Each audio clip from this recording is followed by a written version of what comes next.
The movie The Forbidden Depths talks about pirates searching for a legendary lost city that holds endless treasure. Our movie begins with a group of pirates on a ship in the middle of the ocean. The pirate crew on the ship stages a mutiny against their captain because he knows the city beneath the sea, but refuses to reveal its location. They interrogate the captain and threaten to kill him if he doesn't tell them where the city is, but he still refuses to speak. Suddenly, one of them shoots him, and he falls into the sea, holding onto the barrel next to him. As he falls, we learn that inside that barrel is his son, Haixing. From that moment, the pirate leader dies. 20 years after these events, we see Haixing grown up on a boat with a crew of fishermen. We learn that the one who found and rescued him from the sea was Captain Long, who became like a father to Haixing since he adopted him when he found him. Later, Long orders the crew on the ship that they must go search for the treasure hidden beneath the sea. But before they dive in, he informs them that they must head to a place called the Eye of the Sea, where all sea treasures gather. Haixing starts preparing to dive with them, but a young man in the crew mocks him and tells him not to join because he doesn't want Haixing to take a share of their treasure. At that moment, Long notices the situation and keeps encouraging Haixing until he regains his confidence and dives into the sea with the team. Haixing drifts away from the group and searches alone until he finds a golden staff. He breaks a piece from it and takes it. When he examines it, he realizes that some power transfers from the piece into his hand. Energy bursts from his hand, making him lose balance underwater, until suddenly, a giant sea monster appears before him. However, the monster doesn't harm him and just swims away. Haixing starts suffocating, desperate for oxygen, and he can't swim back to the surface. Unfortunately, he faints. On the ship, Long asks the crew about Haixing, who has been underwater for far too long, but everyone says they haven't seen him. Long grows very worried and decides to dive in himself. Underwater, he manages to find Haixing unconscious and gives him a breathing device so he can breathe again. Haixing regains consciousness, and just as they are about to return to the ship, suddenly, the sea monster appears again. It attacks Long and pushes him away from Haixing. Haixing decides to swim upward to breathe. When he surfaces, he finds pirates attacking their ship. Then, he looks ahead and sees Long appear before him. He is overjoyed to see him again, but his happiness doesn't last because the monster suddenly emerges and swallows Long whole. The ship's crew witnesses what happened, and out of fear, they decide to flee the area, abandoning Haixing alone in the middle of the sea. Haixing then notices the pirate ship approaching him, and they capture him onto their vessel. Once there, they tie him up, and the pirate queen sees the pirate tattoo on his shoulder. She asks him, "Where are you from, or which pirates do you belong to?" He tells her he is not a pirate at all, but a fisherman of the sea. She then notices the golden piece he carries, and asks him, "Where did you get this from?" He tells her he found it in the sea. She takes it from him, and orders her crew to imprison him. They lock him in a room with a girl named Ansu. Then he gets hit on the head and faints. When he wakes up, he finds himself tied up with Ansu. Ansu tells him she has shark teeth and can use them to cut the ropes, so he unties them with her help. She asks him, "Which village are you from exactly?" He tells her he is from the boat dwellers, and she immediately understands he is a sea fisherman. We then see Haixing in the pirate queen's cabin,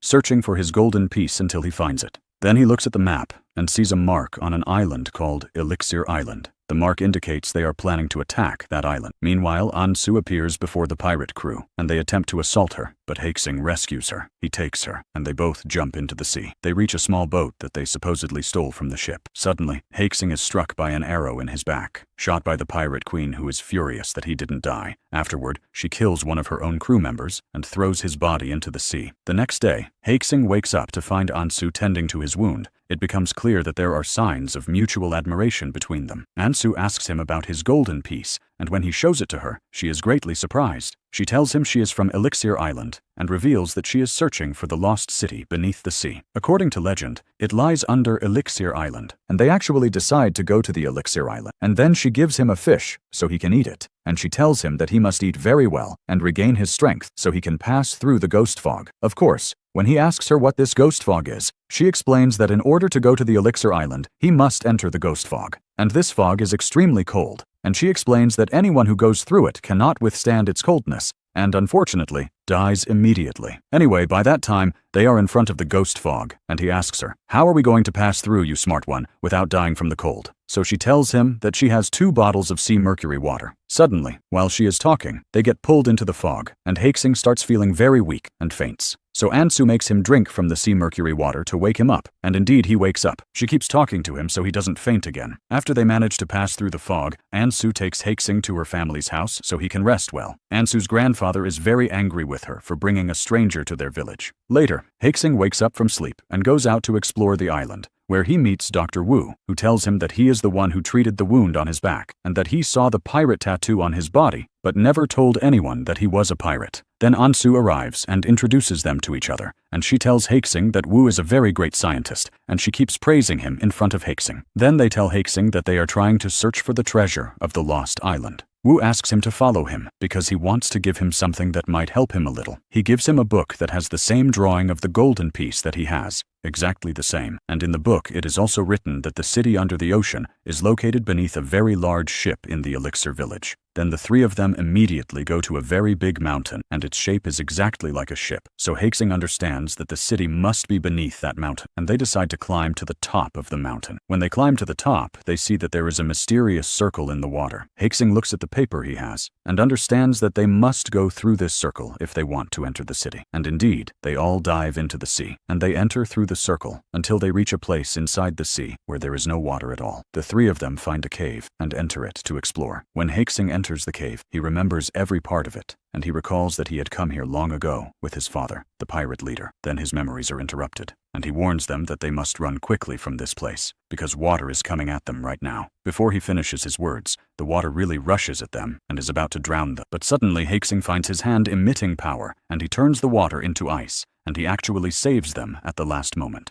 After they recover from the shock, they run quickly from the place and accidentally arrive at a spot where a map of the entire ocean is drawn, and this map is engraved on the ground they are standing on. Haixing and Dr. Wu go down to remove the dust from the map. Ansu asks Haixing who he is and how he can even control the ghost fog like that. Then he begins to remember the day he came here with his father, and that he was supposed to be drawing on the same map they are standing on. And he also remembers his father's words, telling him that he is the only one who will be able to open the eye of the sea. When he snaps out of these memories, he tells her that he is the one who drew the map, and he tells her that he was the son of the pirate leader. She becomes very upset with him because he did not tell her from the beginning, and that he was hiding the tattoo on his arm, and that he is actually a pirate, which is very dangerous for her. Haixing gets frustrated and tells her that he is from the boat people, and that he is not really a pirate, but he was born with that tattoo on his arm. So Ansu leaves the place and abandons him with Wu. When Haixing tries to catch up with her, Wu stops him and begins to reveal him, telling him that his real name is Sada, and that he was actually a pirate with his father long ago. He tells Haixing that his real name is Dong Song. Sada tells him that he is the only one who can open the eye of the sea, and the biggest proof of that is the tattoo on his shoulder. But Haixing doesn't care about his words at all and leaves him. After that, he returns to the shore of the Elixir Island. There, he finds that the pirates have attacked the villagers, and they had already killed Ansu's grandfather and were threatening the others with swords. Present at that moment is the same pirate leader woman who had previously imprisoned Haixing with Ansu, and she thanks him very much in front of Ansu for bringing them here to the island. At that moment, Ansu remembers that indeed, he is the one who brought the pirates to the island. But then Sada appears, and all the pirates, even the leader, bow before him. He tells the villagers that he was able to find the salvation of the underwater city, and that he will not harm them. Then he leaves. Haixing then goes to Ansu to console her, but the villagers stop him and start throwing stones at him. He becomes very angry and decides that he will go with the pirates. Sada takes the golden piece that Haixing has and tells him that it is not an ordinary piece at all, but rather it is from the armor of his father, the pirate leader. Haixing then asks him, how did his father die? Sada tells him that he and the pirate crew are the ones who killed him because he knew about the island's gate and never told anyone about it. Then he offers him to join them and open the gate of the island, and afterwards they will take all the gold inside, and that he is supposed to be a pirate and will remain a pirate just like them. At that moment,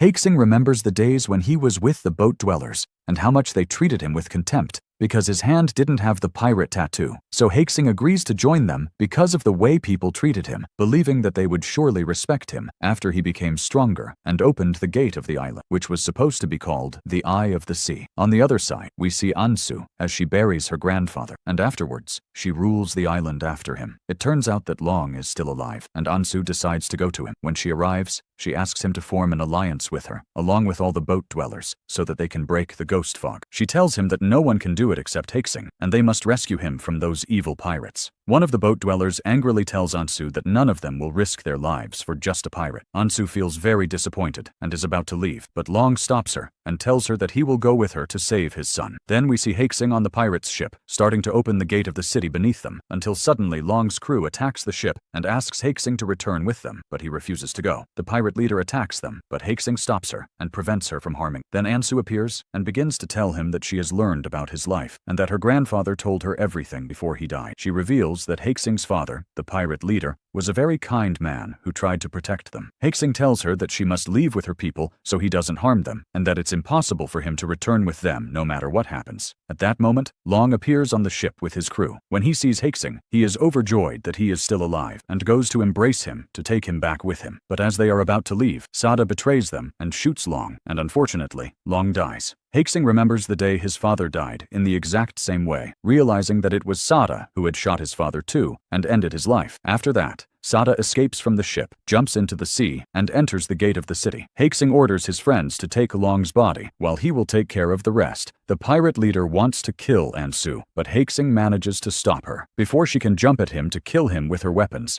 the sea monster suddenly appears and swallows her. Haixing then decides to descend into the eye of the sea and stop Sada from opening the gate. He manages to reach the city, and when he looks ahead, he sees Sada. Sada begins to draw power from the city, and his body turns into gold. When Haixing tries to tell him to stop what he's doing, Sada becomes furious and transforms all the water in the sea into ice, knocking Haixing down with his immense power. But then, Haixing gets back up to try to break the ice barrier between him and Sada to stop him. But unfortunately, he cannot. When Sada sees him, he attacks him with all his strength, and Haixing is on the verge of fainting. Then Haixing grabs the golden armor piece that belonged to his father, and it transforms into liquid gold. The golden liquid enters his hand until it turns into a golden hand. Haixing feels a tremendous power flowing through his body. Then he rises and uses his golden hand to break the barrier, and indeed, he succeeds, causing the barrier to fall onto Sada and kill him. When Sada dies, the ghost fog completely disappears from the Elixir continent. Haixing's friends are all overjoyed at the great achievement, but at the same time,